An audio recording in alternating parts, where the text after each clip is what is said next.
Hi everyone, and welcome to the Love is in the Air series here on the MFT blog and YouTube channel. I'll be sharing 3 projects that focus on Valentine's Day for the kids and teachers in your life. This fun and super easy treat topper can be used for girls or boys, and what teacher wouldn't love this adorable unicorn succulent pot and gift tag? I know I would if I was a teacher. So let's get to work. Since non-candy Valentine treats are so important in today's classrooms, these adorable pencils and sticker sheets were perfect for the unicorn and dinosaur themes that I wanted to use.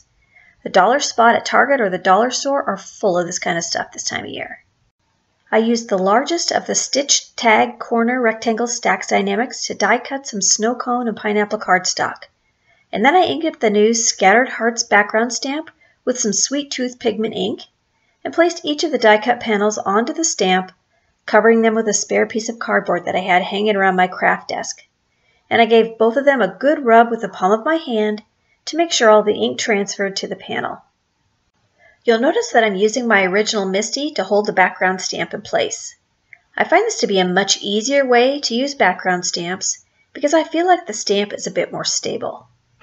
And now that we have both of our panels inked up with those cute hearts, I'm placing each of the panels into my Scor-Buddy so that the short end of the panel is aligned at the top. I'm using my stylus to score at 2 inches, but I don't want to score all the way down. I only want to score 1.5 inches from the top down and 1.5 inches from the bottom up, leaving that center portion of the panel unscored. Now I'm taking 2 of the inside and out stitched circle stacks Die-namics, and I've connected them together with some washi tape. I'm centering them onto the panel so that the center of the dies is aligned with the left and right scored lines. And then off camera, I'll place my die cut machine plates so that the dies only cut halfway. I'll carefully remove the dies and place the panels back into my Scor-Buddy. I'll score that inside half circle just to give me a guideline so that I can use my scissors to trim that area away from the panel. This will create our treat topper handle. Once I've trimmed that half circle away, I can fold each panel in half on the score lines and the handle stays upright. I love to use my dies and stamps in strange and unusual ways from what they were originally intended to create something out of the box. This turned out exactly how I had hoped. Next, I die cut some grass using the same stitched tag corner rectangle die that I used to cut the treat toppers and the Grassy Fields Die-namics.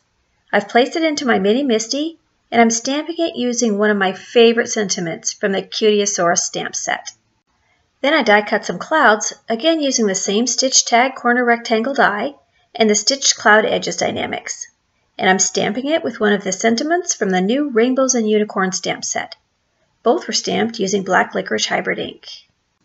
I'm placing strips of double-sided tape on the inside bottom edge of each of the treat topper flaps. This will help secure the treat topper to the treat bags when we're ready to assemble them. I found that adhering glue dots to the pencils helped them stay in alignment with the sticker sheet while assembling the bags. So I added a glue dot just underneath the eraser and another towards the bottom of the pencil.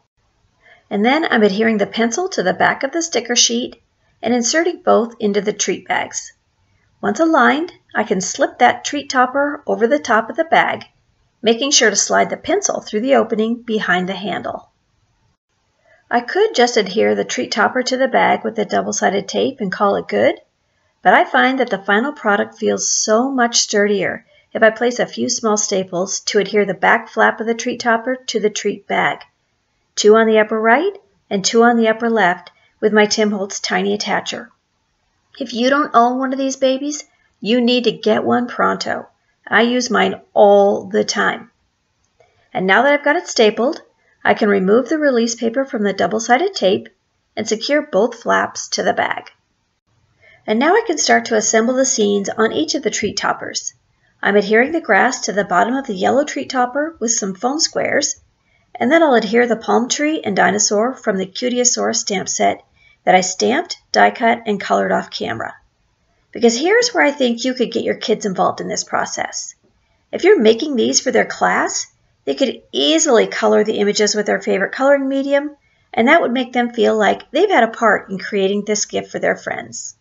I'm finishing this up by tying some aqua and white baker's twine into a bow on the left side of the treat topper handle. And then I can do the same thing with the unicorn treat topper. I've adhered the unicorn pencil to the back of the sticker sheet with glue dots. I'll slide it into the treat bag, slip the treat topper over the top of the pencil, staple the back flap to the bag with my tiny attacher, remove the release paper from the double-sided tape, and secure the flaps to the bag. Now I'm adhering the clouds to the front of the topper with some foam squares. I stamped, die cut, and colored the unicorn and rainbow from the new Rainbows and Unicorns stamp set off camera, and I'm adhering them to the topper with more foam squares. Again, these images are small enough that your kids could contribute to the project by coloring them up with their own favorite coloring mediums. I know my grandkids love to color, and they love to share their creations with others, so this is a great way to get them involved. And for the last finishing touch, I'm tying some pink and white baker's twine into a bow on the left side of the treat topper handle, just like I did with the dinosaur treat topper. If you're mass producing something like this, it's best to keep it as simple as possible. And again, get your kids involved as much as they are able or willing. And I think it goes without saying that something like this could be used for birthday party favors too. And we can't forget the teacher. I found a very inexpensive fake succulent pot at Target, and I adhered some rainbow-colored felt roses, created using the mini rolled roses Die-namics, and leaves with my hot glue gun. I added some eyelash stickers that I found in the Target dollar spot, and colored in her cheeks with a pink Copic marker. Add in a silver glitter foam horn, and you've got yourself a unicorn.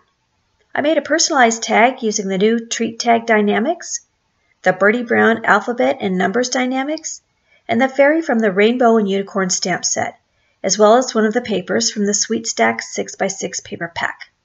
All of the supplies will be listed both on the MFT design blog as well as in the description below this video.